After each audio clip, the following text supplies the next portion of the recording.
اعوذ باللہ من الشیطان الرجیم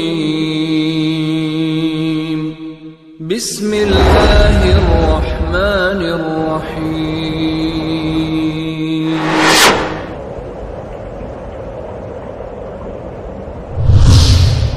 كنتم خير أمة أخرجت للناس تأمرون بالمعروف وتنهون عن المنكر وتؤمنون بالله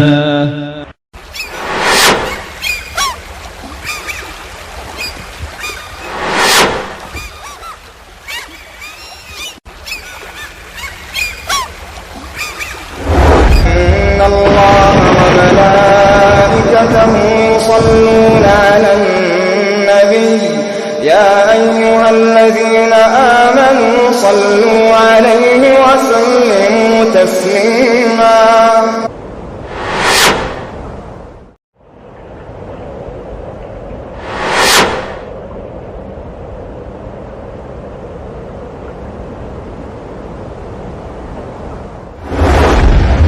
آپ دنیا میں کیوں تشریف لے آئے تھے؟ دین کی تبلیغ کے لیے نا۔ اب قریش کے ساتھ صلح ہونے کے بعد نبی کریم صلی اللہ علیہ وسلم کو فرصت مل گئی، جزیرے عربیہ کے لوگوں تک آپ کا پیغام پہنچ چکا۔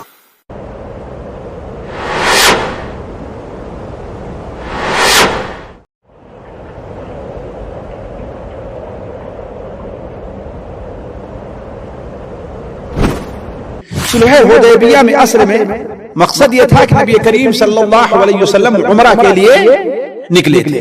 قریش نے سہیل ابن عمرو جو بعد مسلمان ہوئے ان کو بھیجا، سہیل ابن عمرو کو کہا کہ جاؤ صلح کر کے آؤ، لیکن اس بات کو تو قطعا نہیں ماننا کہ اس بار وہ لوگ عمرہ کریں، باقی جس پر چاہا صلح کر لینا، لیکن اس پر صلح نہیں ہونی چاہیے۔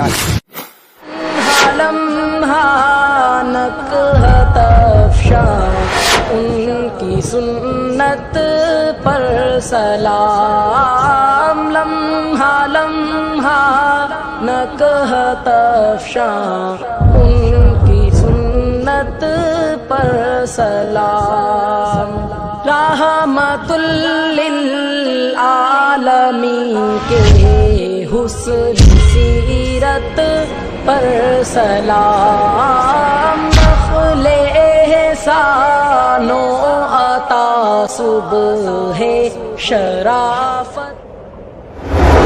بسم الله الرحمن الرحيم إنا فتحنا لك فتحا مبينا ليغفر لك الله ما تقدم من ذنبك وما تأخر ويتم نعمته عليك ويهديك صراطا مستقيما۔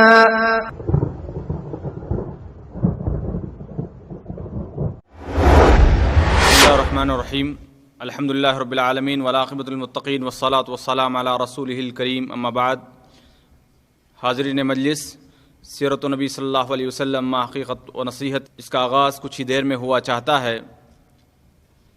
حاضرین، اس سے قبل والی مجلس میں ہم نے سیرت النبی صلی اللہ علیہ وسلم کے باب سے صلح حدیبیہ کے تعلق سے سنا تھا کہ اللہ کے رسول اکرم صلی اللہ علیہ وسلم کو خواب ہوا اور آپ صلی اللہ علیہ وسلم صحابہ کرام رضوان اللہ علیہ مجمعین کی جماعت لے کر مکہ کی طرف رواں دواں ہوئے، اور مکہ سے پہلے حدیبیہ کے مقام پر اللہ کے رسول صلی اللہ علیہ وسلم اور ان کے ساتھیوں کو روک دیا گیا، لہذا ایک صلح ہوئی جس کو صلح حدیبیہ کے نام سے مشہور ہے، جس کے اندر حضرت عثمان رضی اللہ تعالیٰ عنہ کا واقعہ قابل ذکر اور وہ بنود جو صلح حدیبیہ میں ہوئے کہ کافروں کی طرف سے اور مسلمانوں کی طرف سے جو شرائط تھے وہ لکھے گئے، اور صلح ہوئی کہ آپس میں جنگ بندی نہ ہوگی، یہاں کا آدمی وہاں اور وہاں کا آدمی یہاں آ سکتا ہے، جو قبائل مسلمانوں سے ملنا چاہتے ہیں مسلمانوں سے مل سکتے ہیں،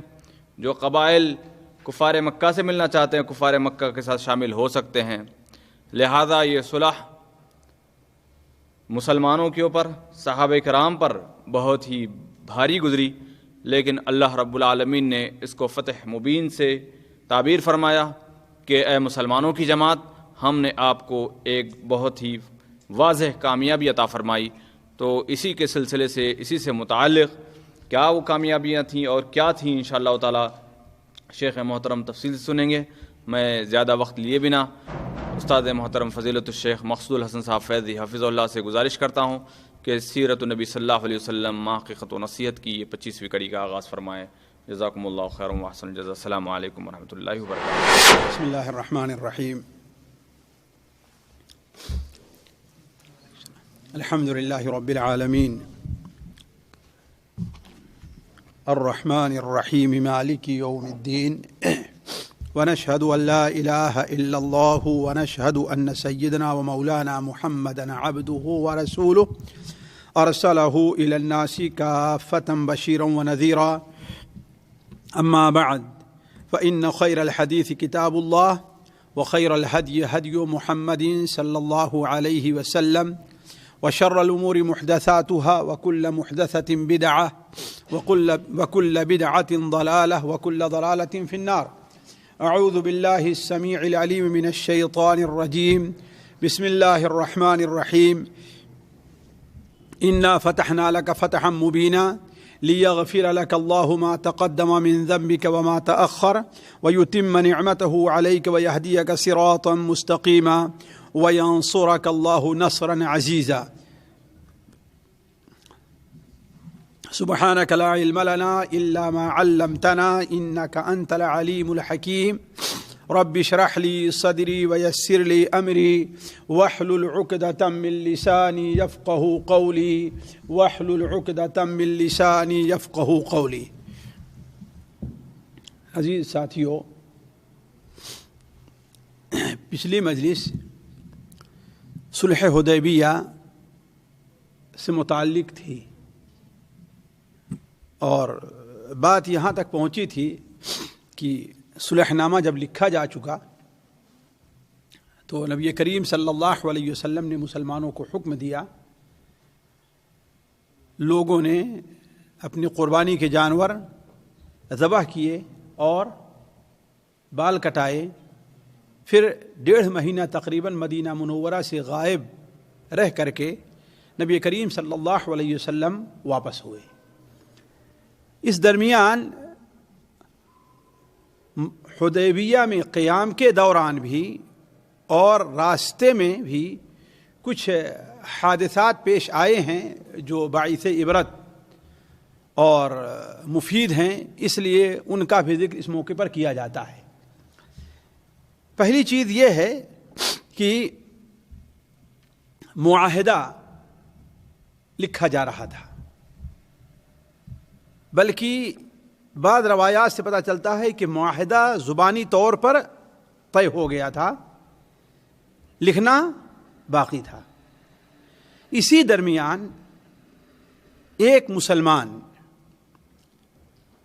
جن کو ابو جندل کہا جاتا تھا اور ان کے والد وہی تھے جو کافروں کی طرف سے نمائندہ بن کر کے آئے تھے، یعنی سہیل ابن عمرو رضی اللہ تعالی عنہ، یہ مکہ کے نشیبی جگہ سے یعنی مسفلہ کے علاقے سے کسی بھی طریقے سے نکل پائے اور اپنے پیروں میں ان کے بیڑی ہے، لیکن بیڑی کو گھسیٹتے ہوئے آ کر کے اپنے کو مسلمانوں کے درمیان میں ڈال دیا کہ اے مسلمانوں مجھے بچاؤ۔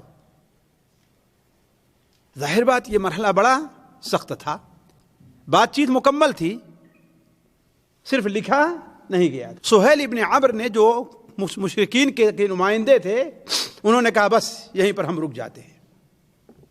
یہ پہلی چیز ہے جسے آپ کو پورا کرنا ہوگا، وہ یہ کیا کہ شروط کی بندوں میں سے ایک بند یہ بھی تھی یا ایک شرط یہ بھی تھی کہ جو کافر مسلمان ہو کر کے آپ کے پاس جائے گا اسے واپس کرنا پڑے گا، اور جو مسلمان مرتد ہو کر کے کافروں کے پاس آئے گا اسے ہم بھیجنے کے مجاز ہمیں نہیں ہوگا۔ تو اب چونکہ مسلمان ہو کر کے آئے لہذا واپس کرنا مسلمانوں کا حق تھا. آپ صلی اللہ علیہ وسلم نے کہا کہ ابھی صلح نامہ لکھا نہیں گیا ہے لہذا انہیں چھوڑ دو. انہوں نے کہا نہیں، ساری صلح ہماری اور آپ کی جو ہوئی ہے وہ باطل ہے، اللہ کہ انہیں واپس کرنے دیں. آپ نے کہا میرے لیے چھوڑ دو ان کو. کہا کہ نہیں.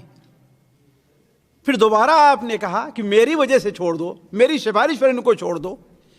لیکن سہیل ابن عمرو واپس کرنے پر تیار، انہیں چھوڑنے پر تیار نہ ہوئے. یہ مرحلہ مسلمانوں پر بڑا سخت تھا، اس لیے کہ اب تک مسلمان ویسے ہی خلش اور الجھن کے شکار تھے.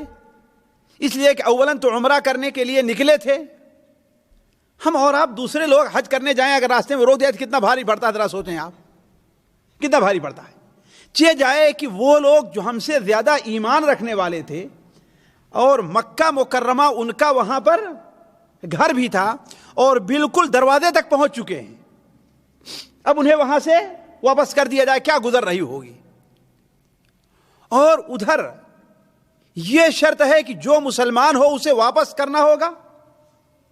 ایسے ہی مسلمان الجھن کے شکار تھے. جب یہ صورتحال پیش آئی تو مسلمان اور پریشان ہو گئے کہ وہ ان کے والد انہیں کسی حالت پر چھوڑنے کے لیے تیار ہوئے ہی نہیں ہیں، ورنہ آج کئی دن سے جو صلح کی بات چیت ہو رہی ہے ساری کے ساری رائے گاہ بیکار. اور نبی کریم صلی اللہ علیہ وسلم کی مکمل خواہش یہ تھی کہ قریش سے لڑائی نہ ہو. کئی وجہ سے، ایک تو یہ کہ قریش کو آپ صلی اللہ علیہ وسلم باقی رکھنا چاہتے تھے. خیارکم فی الجاہلیہ خیارکم فی الاسلام. جو لوگ جاہلیت میں اچھے ہیں وہ اسلام لا کر کے بھی اچھے رہیں گے. تو آپ کا مقصد کیا تھا کہ قریش کے جتنے کم لوگ مارے جائیں، کتنے کم لوگ ختم ہوں، یہ بڑی اچھی سی بات ہے. تو آپ ہر اعتبار سے صلح مکمل کرنا چاہتے تھے، لیکن ابو جندل کا معاملہ درمیان میں آ کر کے اٹک گیا. آخر میں آپ صلی اللہ علیہ وسلم نے کہا کہ ٹھیک ہے انہیں واپس لے جاؤ. ابو جندل رضی اللہ تعالی عنہ نے کہا کہ اے مسلمانوں ذرا دیکھو، میں تکلیفیں برداشت کرتے کرتے عاجز آ گیا ہوں، کیا مجھے پھر تم لوگ بھیج دو گے کافروں کے پاس کہ وہاں جا کر کے پھر مجھے تکلیفیں دی جائیں؟ یہ چیز مسلمانوں کے اوپر بہت بھاری تھی. لیکن چونکہ معاملہ نبی صلی اللہ علیہ وسلم کے ہاتھ میں تھا اس لیے کوئی مسلمان کچھ بولنے کی مجال نہیں رکھتا تھا. آپ صلی اللہ علیہ وسلم نے کہا کہ اے ابو جندل اصبر واحتسب، اے ابو جندل صبر کرو اور ثواب کی امید رکھو. یقین مانو کہ اللہ تعالیٰ تمہارے لیے اور تمہارے ساتھ جو کمزور مسلمان ظلم کی چکی میں پس رہے ہیں، اللہ تعالیٰ ان کے لیے کوئی راستہ ضرور نکالے گا. ساتھیو، ایک مومن کی بات ہے، اللہ کی طرف سے اللہ کی مدد جس کے ساتھ ہے اس کی بات ہے. اور آپ دیکھیں کہ ابھی کہ تھوڑی ہی مدت گزری تھی کہ یہ مسئلہ مسلمانوں کا حل ہوگا. تو کہنے کا مطلب یہ ہے کہ نبی کریم صلی اللہ علیہ وسلم انہیں واپس کر دیے. اس سلسلے میں سب سے زیادہ پریشان اور سب سے جذبے میں حضرت عمر رضی اللہ تعالی عنہ تھے. وہ بالکل آگ بگولا تھے جسے کہتے ہیں، کہ بالکل پھٹ پڑنے والے تھے. اس پر بھی بس نہیں کیا، ابو جندل کو جب واپس لے جایا جا رہا تھا تو اپنی تلوار کو ایسے پکڑا جس کا دستہ ابو جندل کی طرف ہو، اور کہتے رہے کہ ابو جندل صبر کرو، یہ مشرک ہیں، ان کے خون ناپاک ہیں، اللہ تعالیٰ تمہاری مدد ضرور کرے گا. حضرت عمر کا مقصد یہ تھا کہ ہمارے ہاتھ سے تلوار لے کر کے اپنے باپ کے اوپر حملہ کر دیں، لیکن انہوں نے ایسا نہیں کیا اور ابو جندل کو مکہ واپس جانا پڑا. دوسری چیز، مکہ کے جو سمجھدار لوگ تھے، ہوش والے لوگ تھے، وہ یہ چاہتے تھے صلح ہو، لیکن جو جذباتی لوگ تھے، حضرت خالد بن ولید، حضرت عکرمہ ابن ابی جہل اور دوسرے اوباش قسم کے لوگ، وہ یہ نہیں چاہتے تھے کہ صلح ہو. اور ایک سے زائد بار کوشش کیا کہ جنگ چھڑ جائے، لیکن نبی کریم صلی اللہ علیہ وسلم نے اپنے حلم، اپنی بردباری اور اپنی رحمت کا ثبوت دیا۔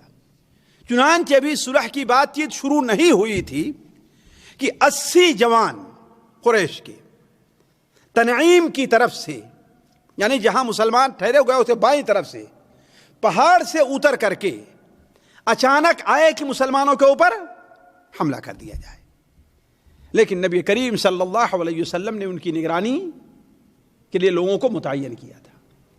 وہ جیسے ہی اچانک دکھائی پڑے آپ صلی اللہ علیہ وسلم نے ان کے اوپر بد دعا کی، تو وہ ایسا ہے کہ ان کو پتہ نہیں کہاں جائیں گے، وہ بالکل جیسے اندھے ہو گئے۔ گئے مسلمان پکڑ کر کے لے آئے، آپ صلی اللہ علیہ وسلم نے انہیں رہا کر دیا، چھوڑ دیا، کہا کہ جاؤ۔ یعنی آپ کو حق بنتا تھا کہ انہیں گرفتار کیے رہتے، انہیں قتل بھی کر سکتے تھے، آپ کے قبضے میں آ گئے تھے، لیکن آپ صلی اللہ علیہ وسلم نے کیا کہا؟ جاؤ تم چھوڑ دو۔ اسی طریقے سے صلح کی بات چیت ہو رہی تھی اور صلح نامہ لکھا جا رہا تھا کہ پھر خود کہ اسی درمیان پھر 30 نوجوان قریش کے کسی بھی طریقے سے جنگ چھڑ جائے اور یہ معاملہ جو صلح کا ہے وہ باطل ہے۔ چنانچہ 30 نوجوان ہتھیار لے کر کے نکلتے ہیں اور اچانک مسلمانوں کے سامنے آ کر کے پہنچ گئے، لیکن مسلمانوں نے بھی انہیں ہوشیاری سے پکڑا اور آپ صلی اللہ علیہ وسلم نے ان سے عہد لیا کہ تم کس لیے آئے ہو؟ کیا ہمارے اور تمہارے درمیان کوئی عہد ہے؟ کسی نے تمہیں امان دیا ہے؟ کسی نے تمہیں آنے کی دعوت دی ہے؟ انہوں نے کہا کہ نہیں۔ پھر بھی نبی کریم صلی اللہ علیہ وسلم نے انہیں چھوڑ دیا اور ان کے ساتھ کوئی بات چیت نہیں کی۔ حضرت سلمہ ابن اکوع ایک بڑے مشہور صحابی ہیں، وہ بیان کرتے ہیں، صحیح مسلم شریف میں اور مسند احمد کے اندر روایت ہے کہ جب صلح مکمل ہو چکی تو اب آزادی ہوئی کہ جو مسلمان قریش کے کسی رشتہ دار سے ملنا چاہے وہ ان سے جا کر کے مل لے۔ ادھر کے بھی کچھ لوگ آئے، یعنی آپس میں ایک دوسرے کے ساتھ اٹھنا بیٹھنا ہو گیا۔ کہا اچانک میں ہٹا اور دور جا کر کے سوچا کہ ذرا لوگوں سے ذرا کنارے ہو کر کے ایک درخت کے نیچے تھوڑا سا میں آرام کروں۔ وہاں سے کانٹے صاف کیا اور کانٹے صاف کرنے کے بعد وہاں پر میں لیٹ گیا تھا کہ اچانک 4 آدمی قریش کے آتے ہیں اور اسی درخت کے سائے میں، اور نبی کریم صلی اللہ علیہ وسلم کو گالیاں دینے لگے۔ مجھ سے نہیں سنا گیا اور میں ہٹا اور نکل کر چلا گیا دوسرے درخت کے پاس گیا تو ان لوگوں نے کیا کیا کہ اپنی تلوار درخت سے لٹکا دی اور چاروں سو گئے۔ میں دوسرے درخت کے پاس کے نیچے لیٹا ہوا تھا کہ اچانک کسی نے شور کر دیا کہ اے مسلمانوں کی جماعت، ابن زنیم یا ابن زنیم قتل کر دیے گئے، یعنی کوئی ایسا حادثہ پیش آیا، گویا جو صلح ہوئی تھی وہ صلح ختم ہے۔ کہا کہ مجھے یہ شور سننا تھا کہ جلدی سے گیا اور چاروں کی تلوار ہم نے اپنے قبضے میں کر لی اور اپنی تلوار لے کر کھڑا ہو گیا کہ جیسے ہو کسی کو اٹھنا نہیں ہے، اگر اٹھے تو مجھے پہچانتے ہو، تمہاری گردن تمہارے جسم سے تمہارا سر تمہاری گردن سے جدا ہو جائے گا۔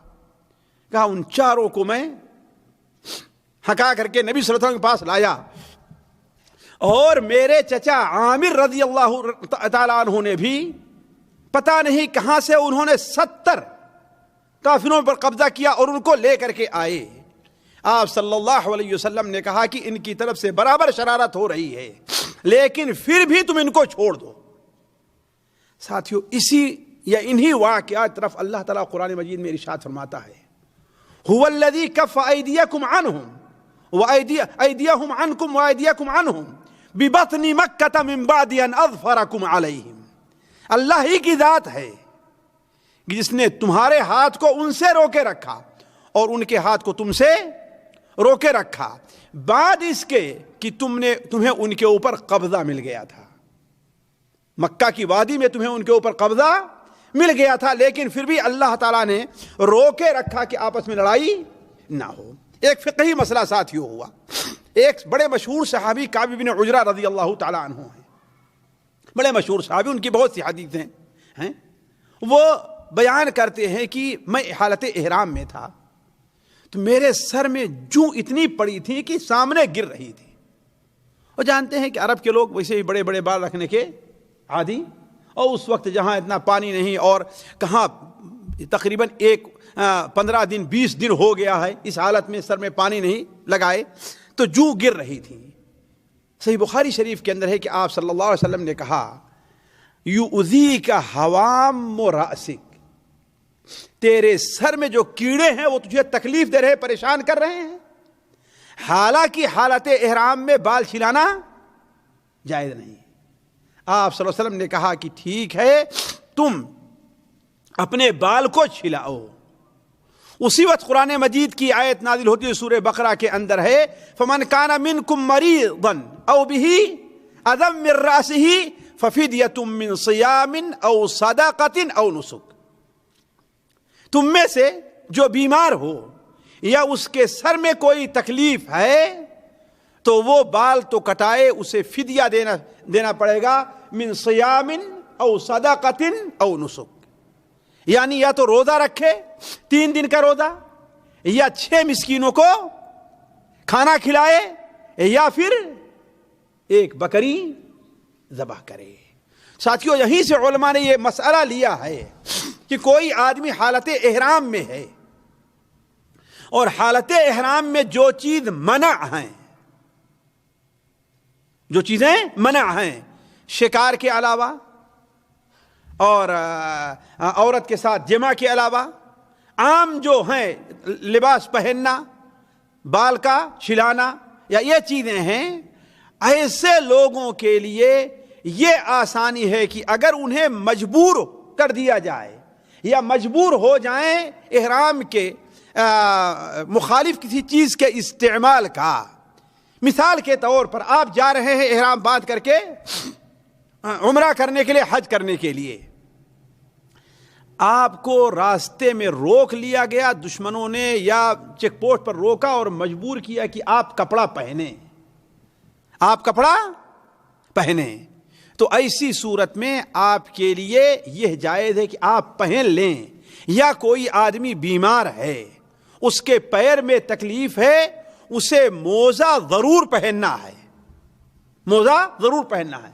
یا کوئی آدمی ایسے ہے کہ اس کے لیے احرام کی حالت میں انڈر ویئر پہننا ضروری ہے، ایک مجبوری ہے اس کے لیے، تو اس کے لیے یہ مسئلہ ہے کہ وہ 3 کاموں میں سے ایک کام کرے۔ یہ فقہی مسئلہ ہے، اس کو سمجھ لیں، یہاں کے لوگ بہت کام آئے جو یہاں پر رہتے ہیں، وہ کیا کہ وہ کام کر جائیں، وہ کام کریں، لیکن اس کے لیے کیا کریں گے؟ 3 کاموں میں سے ایک کام کرنا ہے، یا روزہ رکھنا ہے، روزہ کتنا؟ 3 دن کا، یا مسکینوں کو کھانا کھلانا ہے، کتنے مسکینوں کا؟ 6 مسکینوں کا تقریباً، یا ایک کو 1.25 کلو تقریباً دینا ہے، اور تیسری چیز کیا ہے؟ ایک بکری ذبح کرنی ہے۔ ساتھیوں نبی کریم صلی اللہ علیہ وسلم کو اللہ تعالیٰ نے جانتے ہیں بڑے معجزات سے نوازے تھے۔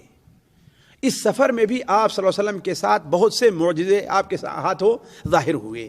آپ صلی اللہ علیہ وسلم صلح حدیبیہ سے واپس آ رہے تھے تو ایک جگہ جب آپ پہنچے تو دیکھے کھانے پینے کی کوئی چیز نہیں ہے، حتیٰ کہ مسلمان اب مجبور ہو گئے اپنے اونٹ ذبح کرنے پر، لیکن آپ صلی اللہ علیہ وسلم نے کہا کہ اونٹ نہ ذبح کرو، بلکہ ان سے کہا جس کے پاس جو کچھ کھانا بھی موجود ہے وہ لے کر کے آؤ۔ سارے لوگ کھانا لے کر کے آئے، 1400 کے قریب مسلمان تھے، اور راوی کہتے ہیں کہ جب ہم نے اسے دیکھا تو اتنی ہی دیر میں تھا جتنی دور میں ایک بکری تھوڑی سی بیٹھ سکتی ہے، یعنی اتنا کھانا نہیں تھا کہ پوری فوج کھائے، 1400 آدمی ہیں۔ تو آپ صلی اللہ علیہ وسلم نے اسے جمع کیا اور اس میں برکت کی دعا کی۔ پھر اس کے بعد آپ صلی اللہ علیہ وسلم نے کہا لوگوں کھانے کے لیے، سارے کے سارے لوگ 1400 پیٹ بھر کر کے کھائے، اور جو سامان توشہ دان ان کے پاس تھا اس میں اپنے سامان بھی رکھ لیا، اور پھر بھی وہ سامان ختم نہیں ہوا ہے۔ تو آپ صلی اللہ علیہ وسلم کو یہ معجزہ. اسی طریقے سے آپ صلی اللہ علیہ وسلم ایک بار وضو کے لیے مسلمانوں کو تکلیف ہوئی اور آپ صلی اللہ علیہ وسلم کے پاس پانی نہیں تھا, بڑے پریشان تھے کہ اب کیا کریں. آپ صلی اللہ علیہ وسلم نے کہا دیکھو فوج میں تلاش کرو کہیں پانی ملتا ہے. صحیح بخاری شریف میں جابر بن عبداللہ کی روایت ہے کہ کہیں پانی ملتا ہے. راوی کہتے ہیں کہ پانی اتنا لایا گیا کہ مشکل سے آپ کا ہاتھ بھی اس میں نہیں ڈوبتا تھا. ایک برتن میں پانی لایا گیا اتنا بھی کہ ہاتھ آپ کا اس میں نہیں ڈوبتا تھا. آپ صلی اللہ علیہ وسلم نے اس میں اسی پانی سے آپ نے وضو کیا اور ایک برتن میں رکھ کر کے پھر اس پانی کو آپ صلی اللہ علیہ وسلم نے کہا کہ اس پر ڈالو. راوی کہتے ہیں کہ میں دیکھ رہا تھا کہ نبی کریم صلی اللہ علیہ وسلم کی انگلیوں سے یہاں سے اور پوروں سے پانی بہ رہا تھا, یہاں تک کہ سارے کے سارے مسلمانوں اس سے سیراب ہو گئے. واپسی میں آپ صلی اللہ علیہ وسلم ایک جگہ قیام فرمائے اور رات کا آخری حصہ تھا. آپ نے کہا آج ہماری نگرانی کون کرے گا؟ حضرت بلال نے فرمایا کہ میں نگرانی کروں گا. کیا کہا؟ میں نگرانی کروں گا. کہا سو گے تو نہیں؟ یہ تاکید کر لیا, سو گے تو نہیں؟ مجھے ڈر ہے سو جاؤ گے. کہا اے اللہ کے رسول نہیں سوؤں گا. لیکن بعض لوگ ہوتے ہیں اپنے اوپر اعتماد رہتا ہے, نہیں سوؤں گا میں. لیکن ہوا کیا, حضرت بلال رضی اللہ تعالی عنہ سارے لوگ سو گئے, بیٹھے ہیں. جتنی دیر نماز پڑھنی ہوئی نماز پڑھے, اس کے بعد اپنے اونٹ کو ٹیک لگا کر کے ایسے مشرق کی طرف دیکھنے لگے کہ فجر طلوع ہو تو میں اذان دوں, اور ان کی آنکھ لگ گئی. حضرت بلال اور اتنی دیر تک آنکھ لگی کہ سورج نکل آیا. 1400 لوگ سارے کے سارے سو گئے, سورج نکل آیا, ہر ایک کی فجر کی نماز قضا ہو گئی. سب سے پہلے آپ صلی اللہ علیہ وسلم بیدار ہوئے اور آپ صلی اللہ علیہ وسلم نے کہا کہ کوئی بات نہیں ہے, پریشان نہ ہو, جیسے روزانہ نماز پڑھتے تھے ویسے ہی پڑھو, لیکن یہاں سے چلے چلو. آگے گئے, وہاں پر آپ صلی اللہ علیہ وسلم نے طہارت کی, وضو کیا, اذان دی اور ویسے ہی نماز پڑھی جس طریقے سے روزانہ نماز پڑھتے تھے. یہیں سے علماء نے یہ مسئلہ اخذ ہے جس کی نماز چھوٹ گئی ہو لیکن کسی عذر سے چھوٹی ہو, جان بوجھ کر کے نہیں.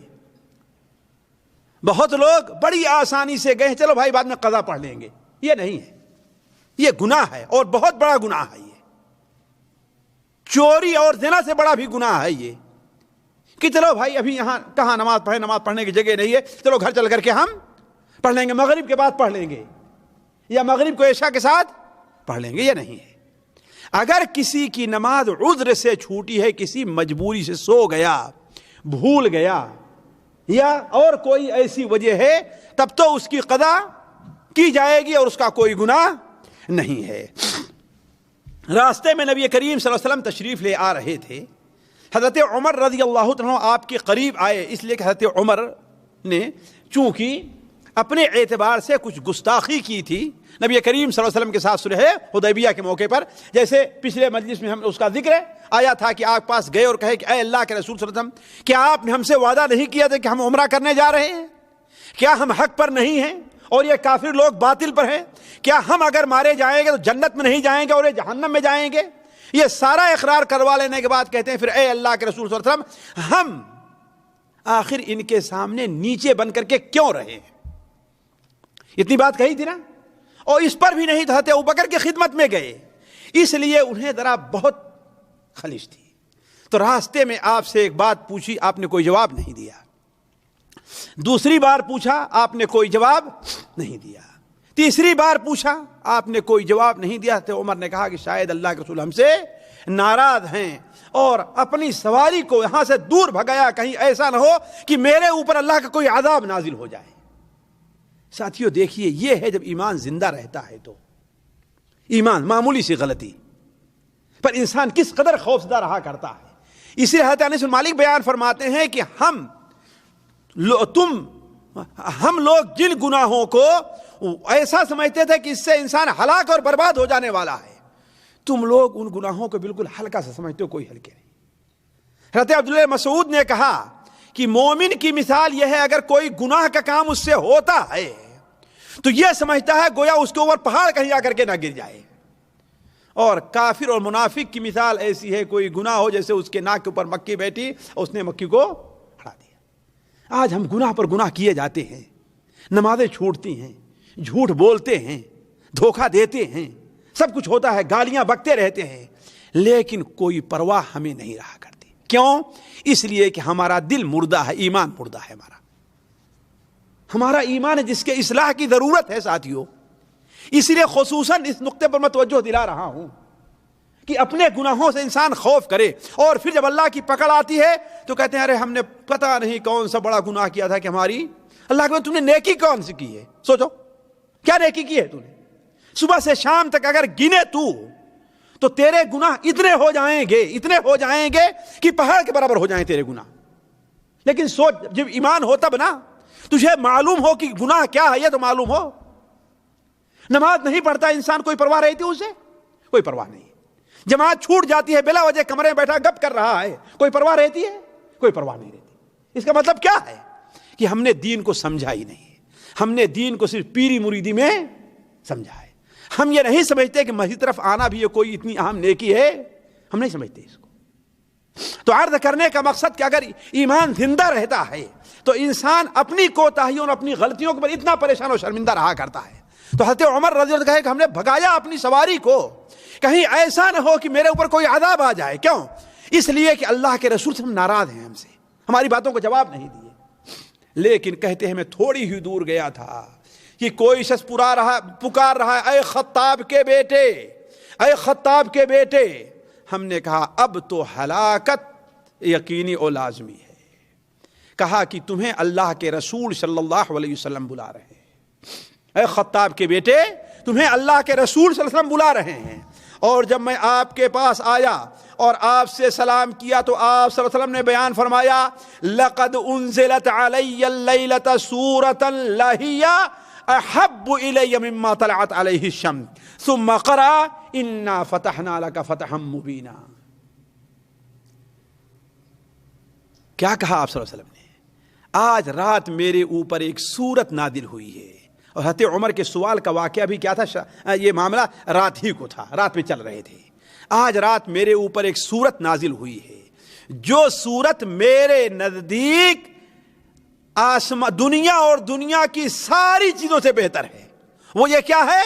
اللہ تعالیٰ مجھے خوشخبری دے رہا ہے کہ انا فتحنا لک فتحا مبینا، ہم نے آپ کو بالکل کھلی ہوئی فتح دیا ہے۔ لیغفر لک اللہ ما تقدم من ذنبک، تاکہ اللہ تعالیٰ آپ کے اگلے گناہوں کو بھی معاف کر دے اور آپ کے پچھلے گناہوں کو بھی بخش دے۔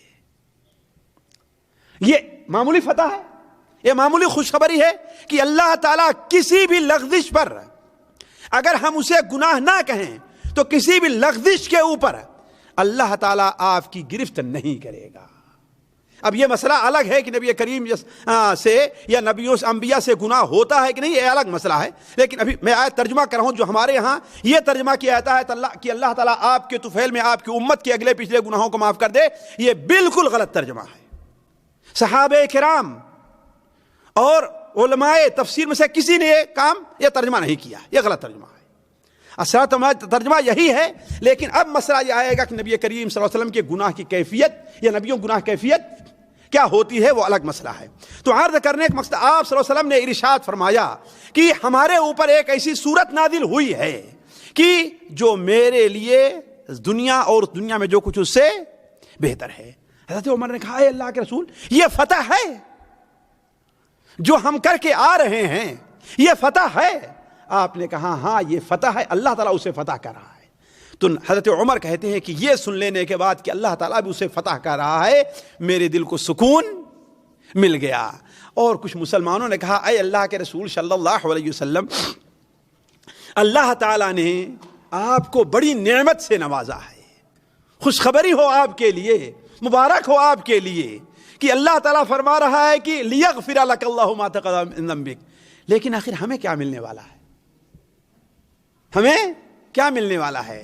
تو آپ نے کہا کہ ذرا آگے پڑھو، تمہارے لیے بھی خوشخبری ہے، تمہارے لیے بھی خوشخبری ہے۔ وہ کیا ہے؟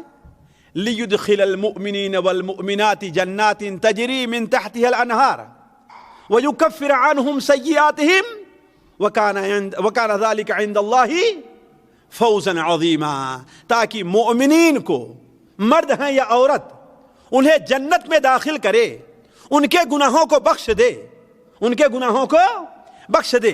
اب یہیں سے سمجھیے کہ مومنین کے گناہوں کے بخشنے والی آگے والی آیت میں اس کا ذکر ہے، اس آیت میں نبی کریم صلی اللہ علیہ وسلم کی لغزشوں کی بخشش کا معاملہ ہے، ورنہ قرآن میں تکرار پایا جائے کہ نہیں پایا جائے گا؟ ایک ہی صورت میں 2 آیتوں کے یہاں تکرار پایا جائے گا۔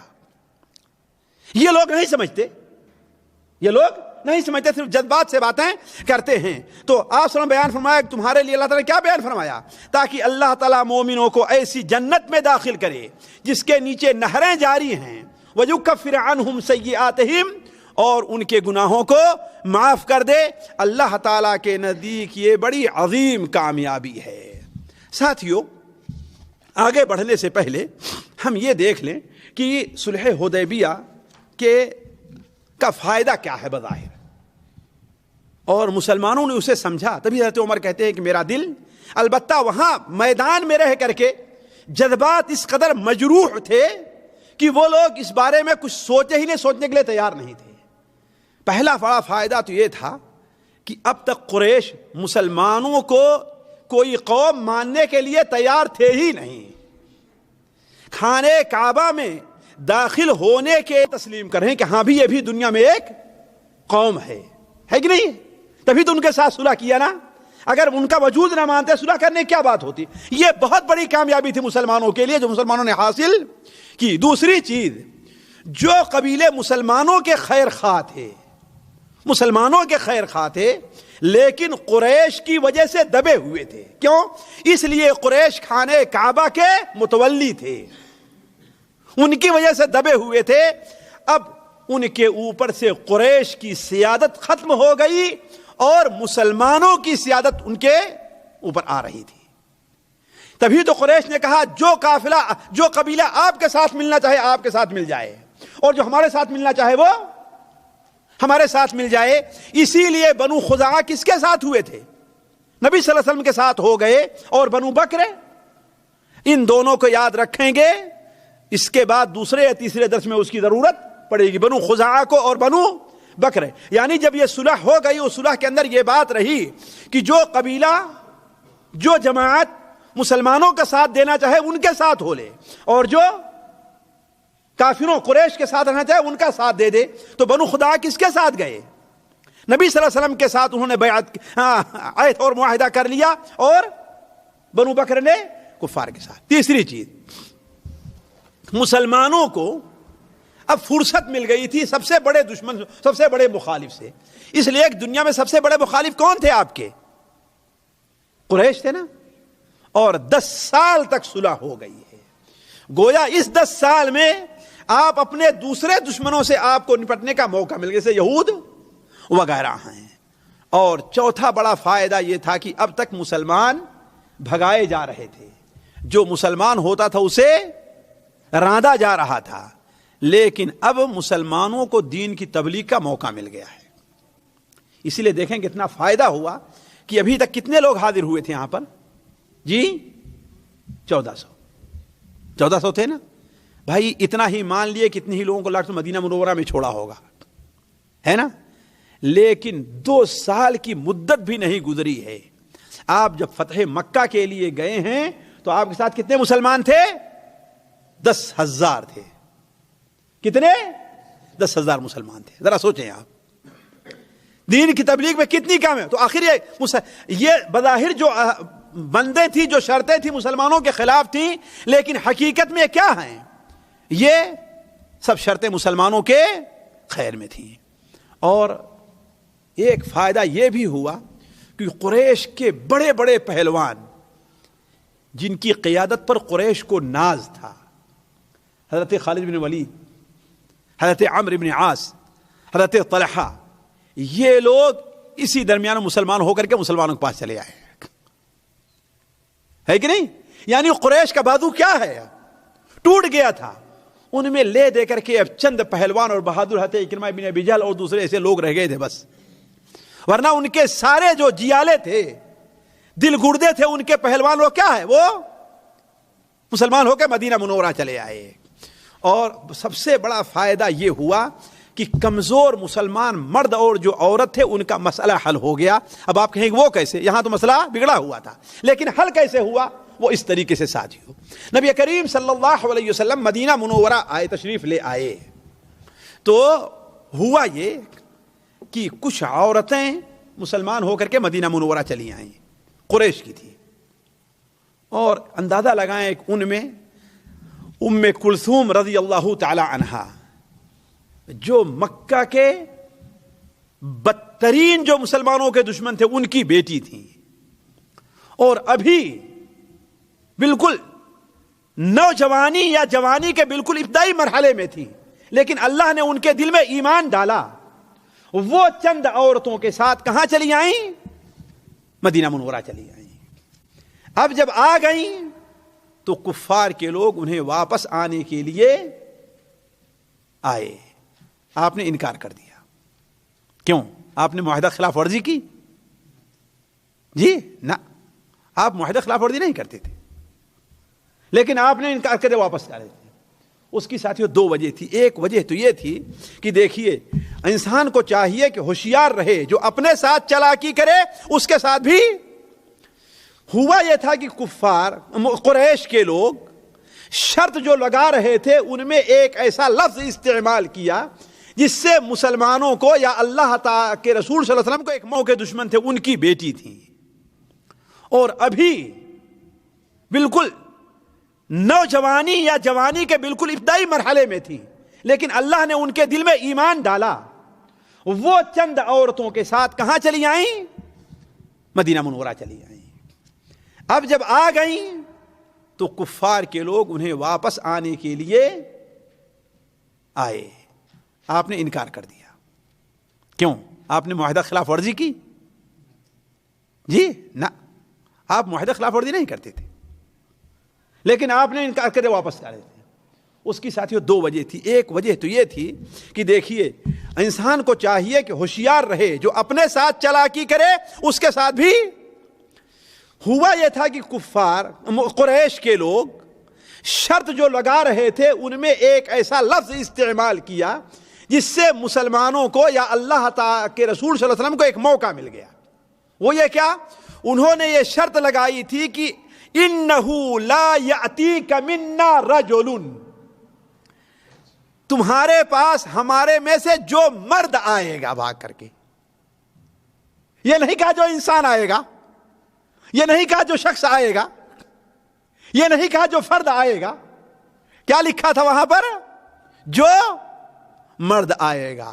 اس کا مطلب ہے کہ عورتیں اس سے، کفار اس وقت قریش کے ذہن میں یہ بات نہیں تھی، لیکن مسلمانوں نے اس کو پکڑ لیا کہ ہم معاہدہ نہیں توڑتے ہیں. یہ دیکھیے معاہدے میں لکھا ہوا ہے، ہم معاہدے کی لفظ بلفظ پابندی کرتے ہیں. یہ دیکھو لکھا ہوا ہے کہ ہم میں سے کوئی مرد آئے گا. اس کا مطلب ہے کہ عورتیں اس میں شامل نہیں ہیں. دوسری چیز، اسی وقت اللہ تبارک و تعالیٰ نے آیت نازل فرمائی، یا ایھا الذین آمنوا اذا جاءکم المؤمنات مہاجرات فامتحنوہن اللہ اعلم بایمانہن فإن علمتموہن مؤمنات فلا ترجعوہن الی الکفار.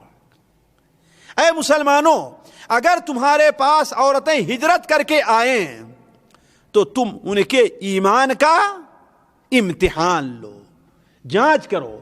اگر تمہیں معلوم ہو جائے کہ یہ مومن ہے، حالانکہ اللہ ان کے ایمان کے بارے میں بہتر جانتا ہے، اگر معلوم ہو جائے یہ مومن ہیں تو اب کافروں کی طرف انہیں واپس نہیں کرنا ہے. کیوں؟ اس لیے کہ نہ مسلمان عورت کافروں کے لیے حلال ہے. یہ پہلی بار آیت نازل ہوئی کہ مشرک اور مومن کے نکاح کو ایک دوسرے سے الگ کر دیا گیا، کہ مومن مرد مشرک عورت سے، اور مشرک عورت مومنہ، مشرک مرد مومنہ عورت سے نکاح نہیں کرتا. لا ہن حل لہم ولا ہم یحلون لہن، نہ ہی مشرک ان مومنہ عورتوں کے لیے حلال ہیں اور نہ مومنہ عورتیں مشرک مردوں کے لیے حلال ہیں. اس طریقے سے کیا مسئلہ حل ہو گیا؟ عورتوں کا مسئلہ حل ہو گیا. رہ گیا مسئلہ کس کا؟ مردوں کا. اس کے لیے بھی اللہ تبارک و تعالی نے حل نکالا. ہوا یہ کہ صحیح بخاری شریف میں بڑا لمبا قصہ ہے ساتھیوں، بلکہ ایک پورا درس چاہتا ہے، اس سے جو فوائد ملتے ہیں وہ شاید کسی موقع سے آپ کے سامنے رکھیں گے پورا قصہ، اور اس سے ہمیں کیا فائدے ملتے ہیں۔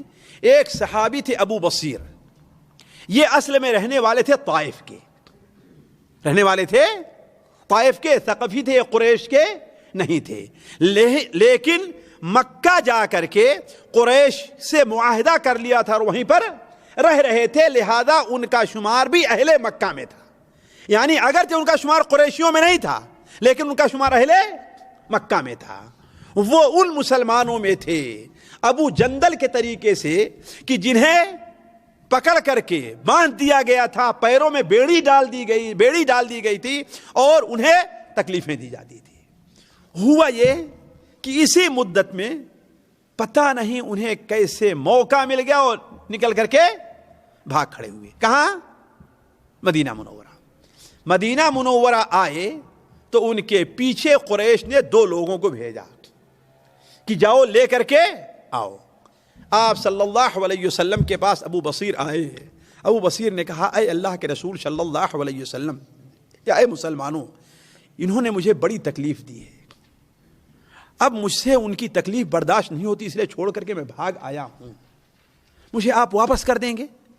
آپ نے کہا اے ابو بصیر، میرا ان کا معاہدہ ہے، میرا ان کا معاہدہ ہے، لیکن اللہ تعالیٰ تمہارے لیے کوئی راستہ ضرور نکالے گا۔ اس نقطے کے اوپر غور کریں۔ آپ نے کیا کہا؟ اللہ تعالیٰ تمہارے لیے کوئی راستہ ضرور نکالے گا۔ چنانچہ واپس کر دیا گیا۔ واپس لے کر کے جا رہے تھے تو جہاں آج میقات ہے اہل مکہ کی، مدینہ کی، یعنی ذوالحلیفہ، وہاں یا اس سے آگے بڑھے تو کسی درخت کے نیچے بیٹھ کر کے کھانا کھانے لگے، اور ابو بصیر بھی اب ان کے ہاں میں ہاں ملانے لگے، لہذا ان کے ہاتھ میں بیڑی وغیرہ تو تھی نہیں، وہ ساتھ میں جا رہے تھے۔ تو ہوا یہ کہ ابو بصیر تھوڑی سی چال چلے، ان کے ساتھ اچھی طریقے سے باتیں کرتے ہوئے ان میں سے ایک ساتھی سے کہا کہ یہ تلوار تو بڑی اچھی لگ رہی ہے، کہاں سے خریدا ہے تم نے؟ بڑی اچھی لگ رہی ہے۔ تو اس نے تلوار کو میان سے نکال کر کہا کہ ہاں دیکھو یہ بڑی اچھی ہے اور اس کو ہم نے فلاں فلاں جگہ آزمایا ہے، کتنی جگہ ہم نے اس کو آزمایا ہے۔ تو وہ بصیر نے کہا ذرا میں دیکھوں تو، اور دے دیا وہ بصیر کو۔ وہ بصیر نے کہا اچھا ٹھیک ہے میں بھی آزماؤں اس کو، تو پھر اور فوراً مارا، اس کی گردن کٹی۔ اب دوسرا ساتھی جو کھانا تیار کرنے میں مشغول تھا اس نے دیکھا تو بھاگ کھڑا ہوا وہاں سے۔ ابو بصیر اس کے پیچھے دوڑے، اس نے سوچا اگر مکہ کی طرف بھاگ جائے تو میرا پیچھا کرتا ہوا آئے گا یہ اور مجھے مارے بغیر چھوڑے گا نہیں، لہذا وہ سیدھے بھاگ کر کہاں آیا؟ مدینہ منورہ، اور آ کر کے مسجد میں گھس گیا۔ آپ صلی اللہ علیہ وسلم نے دور سے دیکھا تو کہا کہ اسے کوئی پریشانی لاحق ہوئی ہے، اسے کوئی مصیبت، اسی لیے بھاگ کر کے آ رہا ہے۔ تھوڑی دیر میں کیا دیکھتے ہیں کہ ابو بصیر ان کے پیچھے تلوار لے کر کے پہنچے ہوئے ہیں، اور ابو بصیر کو دیکھ کر کے اور بھاگ رہا ہے، چھپ رہا ہے مسلمانوں کے بیچ میں۔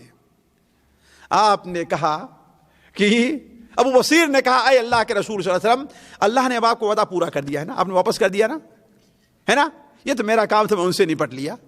آپ نے کہا اللہ اس کا برا کرے، اگر ایک اس کو کچھ اور آدمی مل جائے تو لڑائی چھیڑ دے گا۔ یہ جب اکیلے رہ کر کے دونوں کو مار بھگایا ہے، ایک کو قتل کر دیا، تو اگر 2 4 6 آدمی مل جائیں تو؟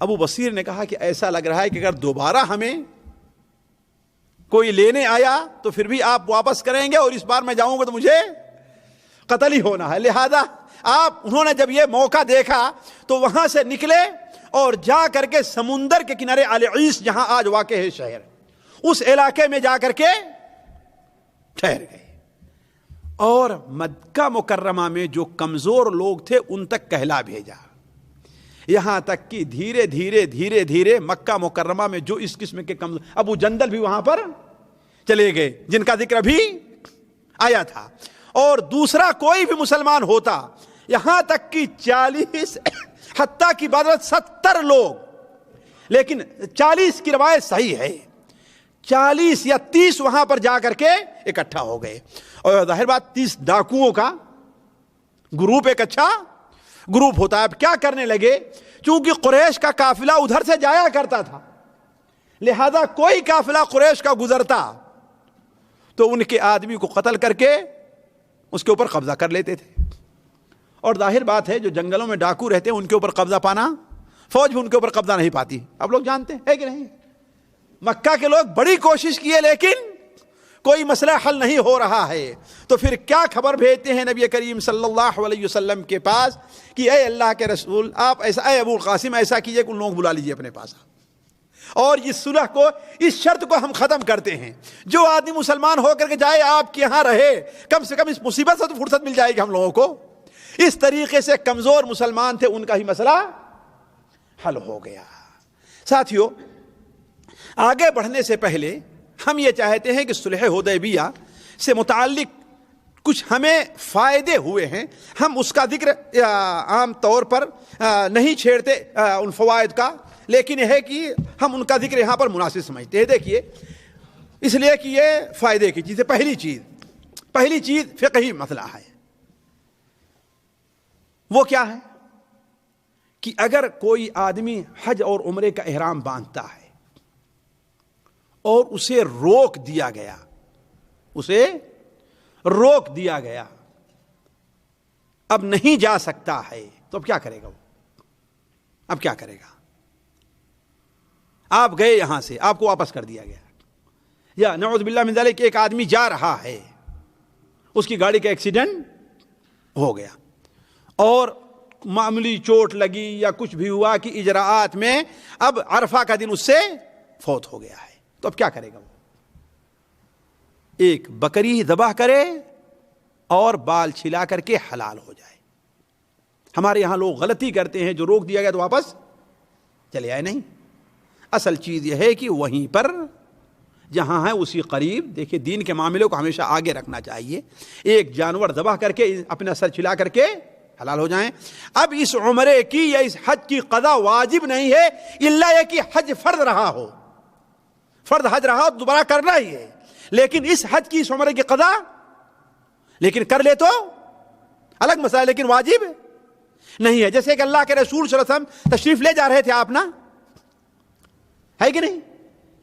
آپ کو روک دیا گیا نا، آپ صلی اللہ علیہ وسلم نے اپنے بال قربانی کے جانور ذبح کیا، اور فَإِنْ أُحْصِرْتُمْ فَمَا اسْتَيْسَرَ مِنَ الْهَدْيِ، فَإِنْ أُحْصِرْتُمْ فَمَا اسْتَيْسَرَ مِنَ الْهَدْيِ. اور دوسرا فقہی فائدہ جو آپ کے سامنے اس سے پہلے ہوا کہ اگر کوئی آدمی احرام کے مخالف کسی کام کا ارتکاب کرتا ہے، خصوصاً لباس سے متعلق، بال سے متعلق، اسے کیا کرنا ہے؟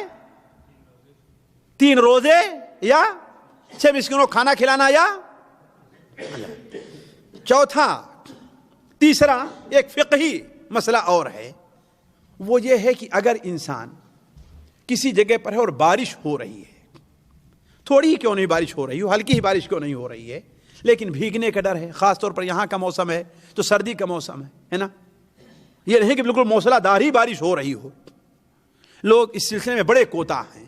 اگر بارش ہو رہی ہے تو انسان کو اجازت ہے کہ وہ جماعت میں حاضر نہ ہو، اپنے گھر میں نماز پڑھ لے. یہ ان لوگوں کے لیے کہی جا رہا ہے جو نماز جماعت سے پڑھتے ہیں، لیکن جو نماز ہی نہیں پڑھتے یا اکیلے پڑھتے ان کا بات ہی الگ ہے کہ نہیں ہے.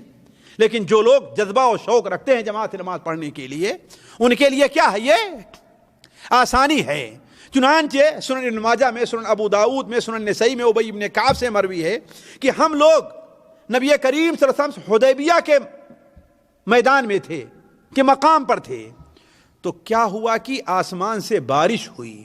ابھی اتنی بارش نہیں ہوئی تھی کیچڑ ہو جائے، ابھی اتنی بارش نہیں ہوئی تھی کیچڑ ہو جائے.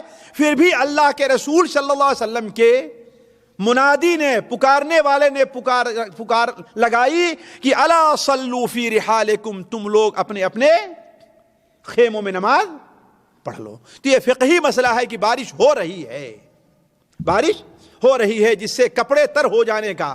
بعض لوگ ہیں انہیں زکام ہو سکتا ہے، بعض لوگ ہیں سردی لگتی ہے، کوئی بات ہو سکتی ہے کہ نہیں. بعض لوگ ہیں جا رہے ہیں کہ دیکھیں ہمارے یہاں چپل رہتا ہے، چھینٹا اڑتا ہے تو پیر سے لے کر کے، ہے کہ نہیں، تہبند اور کرتے سارے خراب ہو جاتے ہیں. تو دین میں اصل چیز کیا ہے؟ دل میں ایمان کا جذبہ ہونا چاہیے، اور اللہ کی طرف سے جو فرصتیں ہیں، جو رخصتیں ہیں، اس کو قبول کرنے میں کوئی حرج نہیں ہے. ابھی آپ نے یہاں پر سنا کہ صلح حدیبیہ کے موقع پر بارش ہو رہی تھی، ہے نا، اس سے ایک عقیدے کا مسئلہ ہے کہ نبی کریم صلی اللہ علیہ وسلم نے ایک رات حدیبیہ کے موقع پر فجر کی نماز پڑھائی اور اس رات بارش ہوئی تھی. یہ حدیث بخاری کے اندر موجود ہے.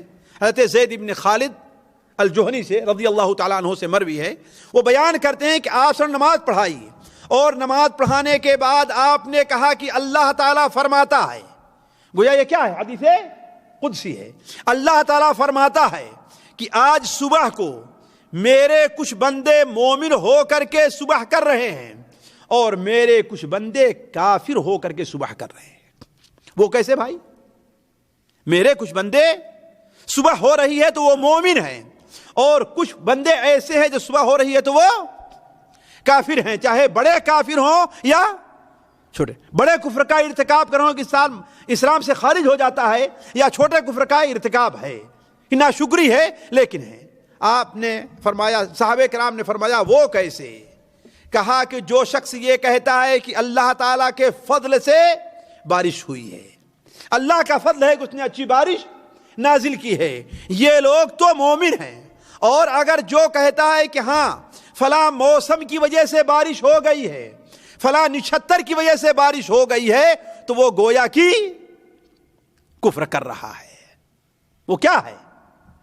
کفر کر رہا ہے. اگرچہ اگر کسی کے دل میں ہے کہ اصل کرنے والا کون؟ اللہ تعالیٰ ہے، لیکن پھر بھی الفاظ میں ایسے الفاظ استعمال کر رہا ہے جو اللہ کی شان کے خلاف ہے. لہذا اسے یہ کرنا چاہیے کہ اللہ کے فضل سے یہ نچھتر داخل ہوا جس کی وجہ سے بارش ہے تو الگ مسئلہ ہے، لیکن یہ نہیں کہنا چاہیے. ساتھیوں، یہیں سے علماء نے یہ مسئلہ لیا ہے، کوئی آدمی کسی سے یہ نہ کہے کہ ارے مجھے آپ پر بڑا بھروسہ ہے، آپ سے بڑی امید لے کر کے میں آیا ہوں.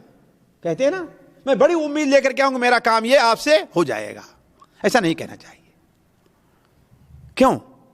اس لیے کہ اللہ تعالیٰ کہاں گیا ساتھیوں؟ حالانکہ دل میں ہے کہ اللہ کے بغیر آپ بھی کچھ نہیں کر سکتے ہیں، لیکن الفاظ میں بھی اس کے جواز پر کم سے کم اس کے مکروہ ہونے میں کوئی شبہ نہیں ہے. آپ یہ کہیے کہ اللہ کے بعد مجھے آپ پر بڑا اعتماد ہے، اللہ کے بعد بڑی امید لے کر کے آپ سے آؤں، میرا یہ کام ہو جائے گا. چوتھا فائدہ ساتھیوں کہ تبرک یعنی برکت حاصل کرنا یہ ایک مشروع چیز ہے، لیکن کس سے؟ نبی کریم صلی اللہ علیہ وسلم کے آثار سے. صحابہ کرام جب حدیبیہ کے موقع پر تھے، عروہ ابن مسعود الثقفی آئے ہیں، تو پچھلے درس میں آپ نے سنا ہوگا کہ جب قریش کے پاس گئے تو کہا کہ اے قریش کے لوگوں، میں قیصر و کسریٰ کے پاس بھی گیا ہوں، لیکن جتنا محمد کے ساتھی اللہم صلی اللہ ان کی عزت کرتے ہیں، کسی اور کی اتنی عزت کرتے ہوئے ہم نے نہیں پایا. کہ آپ وضو کرتے ہیں تو وضو کا پانی گرنے نہیں دیتے بلکہ اس کے لڑائیاں کرنا شروع کر دیتے ہیں. آپ تھوکتے ہیں تو اسے بھی اپنے جسم سے مل لیتے ہیں. تو یہ نبی کریم صلی اللہ علیہ وسلم کے فضلات ہیں. وضو کا بچا ہوا پانی ہے جس سے تبرک حاصل کیا گیا اور صحابہ کرام تبرک حاصل کیا، لیکن نبی صلی اللہ علیہ وسلم کے بعد یہ مقام کسی کو حاصل نہیں ہے، کسی کو نہیں حاصل ہے. کیوں نہیں حاصل ہے؟ اس لیے کہ اولاً تو کوئی شخص نبی کے مقام کو نہیں پہنچ سکتا ہے، چاہے جتنا بڑا نبی جتنا بڑا ولی بن جائے کہ پہنچ سکتا ہے. اسی لیے آپ دیکھیں کہ صحابہ کرام اور تابعین نے حضرت ابو بکر و عمر کے وضو کے پانی سے ہی برکت حاصل. ان سے بڑا کوئی پیر ہوگا؟ ان سے بڑا کوئی بزرگ ہوگا؟ ان سے بڑا کوئی ولی ہوگا؟ جی نہیں ہوگا. تو اس لیے اس بات کو سمجھ لینا چاہیے کہ برکت کس سے حاصل کی جائے گی؟ نبی کرام صلی اللہ علیہ وسلم اگر اس وقت کہیں موجود ہو تو، ورنہ آج تو بہت سے دعوے کیے جا رہے ہیں کہ ہاں بھائی کہیں منہ مبارک ہے، اور یہ سارا کا سارا کیا ہے؟ جھوٹ ہے. اسی طریقے سے ایک چیز اور ہے تبرک کے سلسلے میں، وہ یہ ہے کہ اگر کوئی ایسی چیز ہے جسے اللہ تعالیٰ نے برکت کی چیز نہیں بنائی ہے تو اس سے تبرک حاصل نہیں کیا جائے گا. اس سے تبرک حاصل نہیں کیا جائے گا. وہ کیسے ساتھیوں؟ وہ کیسے؟ نبی کریم صلی اللہ علیہ وسلم نے جو بیعت کی تھی صحابہ کرام سے، پچھلے درس میں کس بات پر بیعت کی تھی؟ کہ ہم بھاگیں گے نہیں یا موت پر بیعت، تو ایک درخت کے نیچے بیعت کی تھی، درخت کے نیچے بیعت کی تھی۔ اب وہ درخت بڑا مبارک تھا کہ مبارک نہیں تھا؟ مبارک درخت تھا نا، لیکن آج درخت باقی ہے؟ وہ صحابہ کرام زمانے میں باقی تھا؟ صحابہ کرام نے اس سے برکت حاصل کی؟ نہیں کیا، بلکہ یہیں تک نہیں ہے، یہیں تک نہیں ہے۔ ایک روایت تو یہ ہے کہ حضرت عمر رضی اللہ عنہ ایک بار ادھر سے گزرے تو کیا دیکھا کہ لوگ اس درخت کے نیچے جا رہے ہیں۔ پوچھا یہ کیا ہے؟ کہا اسی درخت کے نیچے جا رہے ہیں نماز پڑھنے کے لیے جہاں اللہ کے رسول نے بیعت کی تھی۔ حضرت عمر نے اس درخت کو کٹوا دیا، اس درخت کو کٹوا دیا۔ غلط کیا حضرت عمر رضی اللہ عنہ نے؟ جی غلط کیا حضرت عمر رضی اللہ عنہ؟ ہاں قاری صاحب غلط کیا۔ اس کا مطلب کیا ہے کہ ہم اپنی طرف سے کسی درخت کو، کسی دیوال کو، کسی شہر کو برکت والا نہیں قرار دے سکتے ہیں۔ ہمارے ہاتھ سارے شہر فلاں شریف ہے نا، کتنے شریف درخت شہر بن گئے ہمارے ہندوستان، پاکستان، بنگلہ دیش میں، ہے نا؟ اور اگر آپ شریف نہ کہیے اس کو تو آپ کہیں ولیوں کو مانتا ہی نہیں، بڑا گستاخ ہے یہ، ہے کہ نہیں؟ کچھوچے شریف ہے اور پاک پتن شریف ہے اور کتنے شریف بن گئے ہیں نعوذ باللہ من ذالک، اور سارے کے سارے شریر ہیں، کوئی بھی شریف نہیں ہے۔ جہاں شرک ہوتا ہو، جہاں کفر ہوتا ہو، شریف بنے کے ساتھیوں، اور شریر ہیں سارے کے سارے۔ لوگوں کے عقیدہ جہاں برباد ہو رہے ہوں تو عرض کرنے میں جس چیز کو اللہ اور اس کے رسول برکت والی چیز نہ بنائیں اسے ہم برکت والی چیز، اللہ کے رسول صلی اللہ علیہ وسلم وہاں پر بیعت کی لیکن اس درخت کو باعث برکت نہیں قرار دیا، اس لیے حضرت عمر نے اسے کٹا دیا ہے، اور کٹایا ہے اس درخت کو میں جہاں تک سمجھتا ہوں جس کے بارے میں یقینی طور پر معلوم نہیں تھا کہ یہ وہی درخت ہے۔ جی ہاں، صرف توہم کا ذریعہ بند کرنے کے لیے۔ کیوں؟ حضرت سعید بن مسیب کی روایت بخاری شریف میں ہے ساتھیوں، یاد کر لیں، صحیح بخاری شریف میں ہے۔ وہ بیان کرتے ہیں کہ میرے والد اس میں شریک تھے۔ کس میں؟ بیعت رضوان کے موقع پر مسیب ابن حزن اس میں شریک تھے۔ پھر ہوا یہ کہ دوسرے یا تیسرے سال یعنی آپ کی وفات کے بعد لوگ ادھر سے گزرے تو پوچھا گیا بھائی وہ کون سا درخت ہے جہاں پر بیعت ہوئی تھی؟ حضرت مسیب کہتے ہیں کوئی یقینی طور پر بتا نہیں سکا کون سا درخت ہے، اللہ نے بھلا دیا۔ وہ کوئی کہتا نہیں یہ ہے، کوئی کہتا یہ ہے، یہ صحیح بخاری شریف کی روایت ہے۔ اسی حضرت سعید بن مسیب کہتے ہیں صحابہ کرام نہیں جان سکے، تم لوگ جانو گے کون سا درخت ہے، تمہیں کیا پتا ہے کون سا درخت ہے، صحیح بخاری شریف کی روایت ہے۔ لیکن پھر بھی کچھ لوگ اندازہ لگا کر جس درخت کے نیچے بیٹھا کرتے تھے، تبرک حاصل کرتے تھے، حضرت عمر نے اسے کٹا دیا ہے۔ اس طریقے کے ساتھیوں خیر باتیں اور ہیں۔ اچھے فال اور برے فال میں فرق۔ اچھا فال لینا، ہمارے یہاں بدشگونی بڑی عام ہے۔ کوئی گھر سے نکلا، کوے کی آواز سن لیا تو، ہے کہ نہیں؟ گھر سے نکلا کسی اندھے کو دیکھا تو اب تو ہمارا کام، گھر سے نکلا کسی نے اس کو کسی ایسے الفاظ سے بلا دیا جو اس کو پسند نہیں ہے تو اب تو ہمارا کام ہونے والا نہیں ہے۔ حالانکہ جو یہ ارادہ رکھتا ہے وہ بدبخت ہے، وہ بدشگون ہے۔ کتابوں میں ایک بادشاہ کے بارے میں لکھا ہے کہ وہ نکلا، اسے سامنے ایک اندھا مل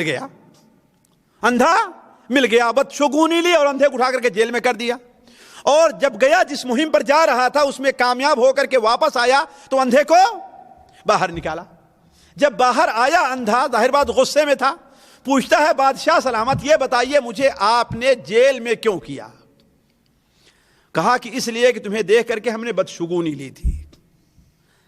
تو کہا کہ اچھا جس کام کے لیے آپ گئے تھے وہ کام ہوا کہ نہیں ہوا؟ کہا ہاں کام تو ہو گیا تھا۔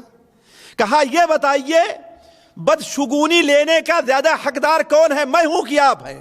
ہم نے آپ کو دیکھا، آپ سے ملاقات ہوئی، میں جیل میں گیا، آپ نے مجھے دیکھا اور آپ کا کام ہو گیا، ہے کہ نہیں ہے؟ ہم میری ملاقات آپ سے ہوئی تو مجھے جیل جانا پڑا، ہے کہ نہیں؟ اس کا مطلب برا کون ہے؟ کون؟ آپ بادشاہ سلامت ہے نا؟ تو عرض کر جو شخص یہ بدشگونی لے رہا ہے وہ برا ہے، وہ منحوس ہے۔ جسے دیکھ کر کے آپ بدشگون و منحوس نہیں ہے، آپ کو کیا معلوم کہ اللہ کے نزدیک اس کا کیا مقام ہے، اللہ تعالیٰ کے نزدیک، ہے کہ نہیں ہے؟ لیکن نیک فال لینا جائز ہے ساتھیوں، مثال کے طور پر آپ جا رہے ہیں, گئے دکان کھولے اور صبح ہی صبح آپ کو ایک اچھا ہے نا شخص مل گیا, اسے آپ نے صدقہ کر دیا. آپ نیک پھال لیجیے کہ صدقہ کرنا نیک کام ہے نا. ایک آدمی آیا جس نے آپ سے قرض مانگا, قرض دینا ثواب کا کام ہے کہ نہیں کام ہے ثواب؟ ہمارے ہاں دیتے ہیں قرض, کہیں نہیں بھائی ابھی تو میرا ہے نا, ابھی تو بہنی کہتے نہیں ہوئی ہے کہ نہیں ہے, ابھی میں تمہیں کیسے بیچوں, ادھار نہیں بیچ سکتا. اسے کیا معلوم ہے کہ ادھار بیچنا صدقے کے طرح ہے. تو دے, ہو سکتا ہے اسی کی برکت سے اللہ تعالیٰ تیرے روزی میں برکت دے اور خریدنے والے آئے تیرے پاس. تو عرض کرنے کا مقصد ہے کہ ایسا لینا جائز. کیوں؟ جب سہیل ابن عمرو کو نبی صلی اللہ علیہ وسلم نے دیکھا تھا تو آپ نے کیا کہا, اب قریش کے لوگ صلح کریں گے, سہیل آ رہے ہیں. سہیل کے معنی کیا ہوتا ہے؟ سہل کے, آسان کے, لہذا معاملہ کیا ہوگا؟ آسان ہوگا. اسی طریقے سے ساتھیوں نبی کریم صلی اللہ علیہ وسلم سے اس قصے سے پتا چلتا ہے کہ آپ عالم الغیب نہیں تھے, آپ عام بشر تھے. جیسے لوگ غصہ ہوتے ہیں آپ غصہ ہوتے تھے, آپ جذبات میں آتے ہیں آپ جذبات, آپ رحم کرتے تھے, اور آپ کو غیب کا علم نہیں تھا. وہ کیسے ساتھیوں, وہ کیسے؟ حضرت عثمان رضی اللہ تعالی عنہ جب گئے نا, انہیں روک لیا گیا اور خبر کیا اڑی کہ آپ کو, حالانکہ آپ اس سے اتنا متاثر ہوئے کہ عثمان کا بدلہ لیے بغیر یہاں سے نہیں جائیں گے, ہے کہ نہیں ہے؟ یہاں تک کہ موت پر لوگوں سے بیعت کی آپ نے. صحیح بخاری شریف کی بات ہے, مسلم احمد کی. آپ نے کس پر بیعت کی؟ موت پر بیعت کی. اگر آپ عالم الغیب ہوتے تو کیا کہتے؟ ارے بھائی وہ خیریت سے ہیں, تم لوگ کیوں پریشان ہو رہے ہو؟ ہے بس صحیح کہ نہیں صحیح ہے؟ وہ خیریت سے ہیں, لیکن ایسا آپ نے نہیں کیا. تو عرض کرنے کا مقصد یہ ہے کہ نبی کریم صلی اللہ علیہ وسلم عالم الغیب نہیں تھے. ایسے اور بھی بہت سے واقعات پیش آئے ہیں. مثال کے طور پر آپ کے سامنے یہ بات رکھی گئی تھی, جب آپ عثمان پہنچے, مکہ مکرمہ 80 کلومیٹر رہ گیا, تو آپ کے جاسوس نے آ کر کے بتایا کہ مکہ کے لوگ پوری تیاری کیے ہوئے, اور جو ان کے ساتھی تھے احابیش, وہ بھی ان کا ساتھ دینے کے لیے تیار ہے, اور کسی بھی قیمت میں آپ کو مکے سے روکیں گے اور آپ کے ساتھ لڑائی کریں گے. تو آپ نے کیا کہا؟ آپ عالم الغیب ہوتے, کہیں نہیں بھائی چلو چھوڑو نا, صلح ہو جائے گی, تم لوگ پریشان کیا ہو. نہیں, آپ صحابہ کرام سے مشورہ کرنے کے لیے بیٹھ گئے, بلکہ آپ کی جو رائے تھی آپ نے اپنی رائے کے اوپر عمل نہیں کیا. ساتھیوں ذرا سوچیں, ہمارے یہاں جو اپنے کو اہل علم کہتے ہیں ان کی عقلیں کہاں گئی ہوئی ہیں؟ وہ قرآن حدیث نہیں پڑھتے, کتنے دنوں تک لوگوں کو دھوکے میں رکھیں گے عوام کو, ان کی عقل نہیں ہے. دراصل آپ صلی اللہ علیہ وسلم اپنی رائے کے اوپر بھی عمل نہیں کیا, بلکہ صحابہ کرام سے کہا کیا رائے ہے؟ جو لوگ ہمارے خلاف قریش کا ساتھ دینے کے لیے تیار ہیں, ان کے گھر والوں پر حملہ کر دیا جائے, ان کے علاقے میں انہیں قید بنایا جائے, انہیں قتل کیا جائے, تاکہ وہ لوگ وہاں سے پریشان ہو کر کے چھوڑ کر ان کا ساتھ بھاگے. لیکن حضرت ابوبکر نے کیا کہا تھا؟ اے اللہ کے رسول صلی اللہ علیہ وسلم, آپ لڑائی کے لیے نہیں نکلے, آپ کس لیے نکلے؟ آپ عمرہ کرنے کے لیے, اللہ کے گھر کی زیارت کے لیے نکلے ہیں. آپ چلیے, اگر کوئی آدمی ہمیں اللہ کے گھر کی زیارت سے روکتا ہے تب تو ہم اس سے لڑائی کریں گے, ورنہ ہم لڑائی کرنے کے لیے آئے نہیں. اس کے بعد آپ نے کیا کہا؟ چلو اللہ کا نام لے کر کے. سوچنے کی بات ہے. اسی لیے آپ صلی اللہ علیہ وسلم ہر جگہ خیر ساتھیوں مشورہ کیا کرتے تھے. کئی اور چیزیں ہیں, لیکن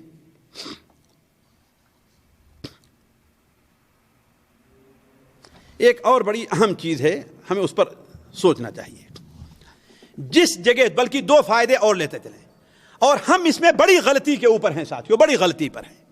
جس مجلس میں, جس جگہ کسی منکر غیر شرعی کام کا ارتکاب ہو رہا ہے, اگر ہم اسے نہیں بدل سکتے, نہیں روک سکتے ہیں, تو ہمیں وہ جگہ چھوڑ کر کے ہٹ جانا چاہیے. یہ قرآن کا فیصلہ ہے, یہ قرآن کا فیصلہ ہے نا. سورہ نساء اور سورہ الانعام میں ہے دونوں جگہ کہ جس مجلس میں اللہ کی آیات کا مذاق اڑایا جا رہا ہو اس کے اندر تم نہ بیٹھو, ورنہ تمہارا شمار بھی انہی لوگوں جیسے ہوگا. اسی لیے علماء کہتے ہیں جس مجلس میں شریعت کے خلاف کسی امر کا ارتکاب ہو رہا ہو اس مجلس میں بیٹھنا نہیں چاہیے. یہ مسئلہ کہاں سے لیا ہم نے؟ کہاں سے لیا؟ حضرت سلمہ ابن اکوع رضی اللہ تعالی عنہ کے بارے میں ہے نا، وہ جب صلح ہو گئی ایک درخت کے نیچے جا کر کے سونا چاہے کہ نہیں سونا چاہے، پھر وہاں کچھ قریش کے لوگ آئے 4 آدمی اور نبی صلی اللہ علیہ وسلم کو برا بھلا کہنے لگے. اب ظاہر بات صلح ہو گئی، انہیں مار نہیں سکتے، لہذا کیا کیا، وہاں سے اٹھے اور اسی لیے ساتھیوں یہ سوچنا چاہیے کہ جس مجلس میں جس کمرے میں گناہ کا کام کا ارتکاب ہو رہا ہو اس کمرے میں رہنا ہمارے لیے جائز نہیں ہے. اور آخری چیز ساتھیوں، قرآن مجید اور حدیث رسول کے سامنے انسان کو سلنڈر ہو جانا، جسے کہتے ہیں ہمارے آپ لوگ کیا کہتے ہیں، سلنڈر ہو گئے وہاں پر، یعنی بالکل سر تسلیم خم کر دیا جائے. وہ کیسے؟ یعنی اگرچہ وہ چیز ہمارے لیے بڑی فائدے کی چیز ہے لیکن قرآن اور حدیث میں اس کی ممانعت ہے تو ہم اس کو مفید نہیں نقصان دہ سمجھیں گے. جس چیز کو قرآن مجید میں اور حدیث میں جیسے ابھی ذکر ہوا کہ کوئی آدمی صبح کو سب سے پہلے آپ دکان کھولے تو آپ سے ایک آدمی قرض لینے کے لیے ادھار مانگنے کے لیے آ گیا، آپ دیکھتے ہیں ایک ضرورت مند ہے یہ، تو اگرچہ ہمیں بظاہر نقصان نظر آ رہا ہے لیکن ہم یہ نہیں دیکھنا چاہیے، ہمیں وہ کام کر جانا چاہیے. وہ کیسے ساتھیوں؟ یہ فائدہ کہاں سے لیا ہم نے؟ آخر صحابہ کرام رضوان اللہ علیہم اجمعین جو شرطیں طے ہوئی تھیں اس پر موافق تھے، اسے اچھا سمجھتے تھے، اسے مفید سمجھتے تھے، لیکن کیا ہے، اس کو مانے کہ نہیں مانے؟ یہاں تک کہ جب آیت نازل ہو گئی کہ اِنَّا فَتَحْنَا لَكَ فَتْحًا مُبِينًا، یہ ایمان دیکھیے حضرت عمر رضی اللہ عنہ بیان فرماتے ہیں فَقَدْ طَابَتْ نَفْسِي، میرے دل کو بڑا سکون ہو گیا کہ یقیناً یہ فتح، جب اللہ کہہ رہا فتح ہے وہ. اسی لیے صحیح بخاری اور صحیح مسلم میں ہے ایک صحابی حضرت عمر کی طرح جو بڑے جذبات میں تھے اس موقع پر، حضرت سالم بن حنیف رضی اللہ تعالیٰ عنہ، وہ کہتے اے لوگو اتہموا رائکم، تم اپنی رائے اور اپنی سمجھ کو غلط قرار دو، متہم قرار دو. اللہ کی قسم حدیبیہ کے موقع پر جب ابو جندل کو واپس کیا جا رہا تھا، اللہ کے رسول واپس کر رہے تھے، اگر مجھے آپ کا فرمان نہ ماننا ہوتا تو میں کبھی بھی ان کو واپس نہیں جانے دیتا، لیکن چونکہ اللہ کے رسول کا حکم تھا اس لیے مانے بغیر چارہ نہیں ہے. تو کوئی بھی چیز ساتھیوں شریعت کی ہو اگر ہمارے مزاج اور اس کے خلاف ہے تو ہمیں اسے مان لینا چاہیے، مزاج کو نہیں کرنا چاہیے، یعنی اپنی عقل اپنی سمجھ کو پیچھے رکھنا چاہیے. ساتھیوں میں سوچا تھا اور آگے، لیکن بس اسی پر اپنی بات کو ختم کر رہا ہوں، صرف اتنا کہہ کر کے نبی کریم صلی اللہ علیہ وسلم صلح حدیبیہ کے بعد آپ صلی اللہ علیہ وسلم کو یہ سمجھیے کہ 3 کام کرنے کے تھے. 3 کام کرنے کے تھے کیونکہ آپ صلی اللہ علیہ وسلم اپنے سب سے بڑے دشمن سے اب آپ فارغ ہو گئے تھے. اب آپ ذہن میں رکھیں کہ نبی کریم صلی اللہ علیہ وسلم کے خلاف احزاب کے موقع پر کئی گروپ تھے؟ آپ کے خلاف کتنے گروپ تھے جی؟ 3 گروپ تھے نا بھائی.